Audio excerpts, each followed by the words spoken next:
my studio. Okay, so anyway, here's where I've been working on this artwork for a book I've spent many years writing. Okay, what's the name of your book? The name of this book is The Miraculous Escape of the Most Beautiful Woman in the World. This is a painting by Sandro Botticelli, famous Renaissance artist. And when I taught art history, I started to wonder about the model he used, because she seemed to be the same face over and over.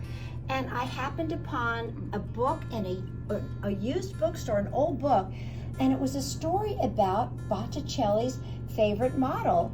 And her name, her name was Simonetta Vespucci. But she died when she was 22 years old. And I thought that was pretty tragic. I thought, oh my goodness, this beautiful woman never had a chance to live. So at the time, I had a 22-year-old daughter, and when I found this out about Simonetta Vespucci, I decided to bring her back to life and give her a life. My book is based on an earthquake causing the glass on the painting to crack and break, and giving her an opportunity to step out of the painting and live again.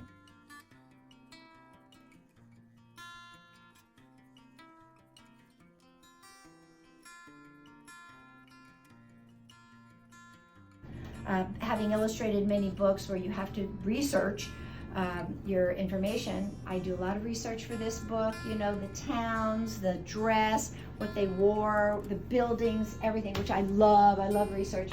And as you can see, I did tons of tissues, you know, people, and putting one on top of the other and see what person works here and what dancer works there. And then finally get it to where I think I can do one of these, which is just still pencil, but still, you know, actually this is one of the ones I didn't use. I kind of like that though. I wonder if I should go back and use that. But this is a lot of the preliminary sketches. So there's lots of research into the buildings, the people, the parties, the music, the excitement that's going on in Amsterdam. So that's everybody looking at the birth of Venus. This is from sketchbooks. A lot of my work is from my sketchbooks or from my photographs. Okay, so I start off, of course, with black and white. I love working on vellum, and what I do is I have these black and white drawings, which are very intense, as you can see, and I have them scanned so that I don't get nervous about painting them. I have them scanned so that I can just paint them the way I want to paint them. And if I make a mistake or mess it up, I just go back and get another copy of my black and white drawings and start again. Winsor Newton, nothing fancy, nothing. I mean, Winsor Newton's pretty dang fancy. Well, it is. I have, but they're not. You can get a lot fancier than Winsor Newton. Believe me, you know that. Yeah. Yeah. Wow. Yeah. Hi, girl. I don't know. Yes. So she escapes the painting, runs out into the streets, fearful, not knowing what to think, and a motorcyclist comes by in his Harley, puts his arm around her waist, throws her on the back of his bike, and off they go. So the motorcycle guy took her to Holland? Yeah, he did. He took her to Amsterdam. I'll put this in there. He takes her to Amsterdam.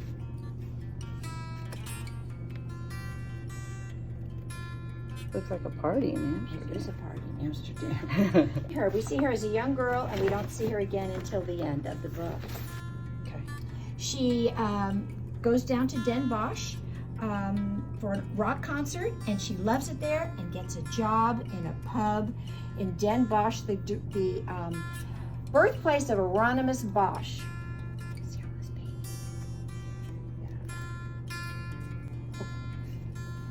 It's cold in Holland, and she decides to go south to Spain, where she hooks up with a bunch of traveling flamenco dancers. Then she moves along to France and finds a beautiful little house on a river where Absinthium artemisia grows, and she makes absinthe out of it. This is the last illustration of the book. She ends up opening her own cafe with her own brand of absinthe and serves artists, models, painters, writers, poets. And there she is in the back, and it's called Cafe Venus. Okay, well, I'm not gonna talk about the motorcycle guy because she wants to get rid of him, and she does. But this man here, Fred, is an old war veteran, and she's so sweet to him and kind to him that when he dies, he leaves her his entire pension, and she becomes very rich. That's when she splits for Spain to do her thing.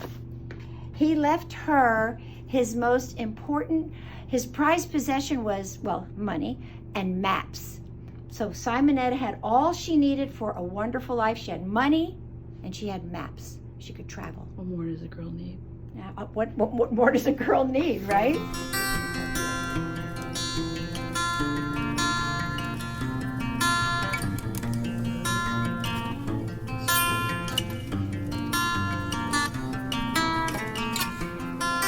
Sacred stuff.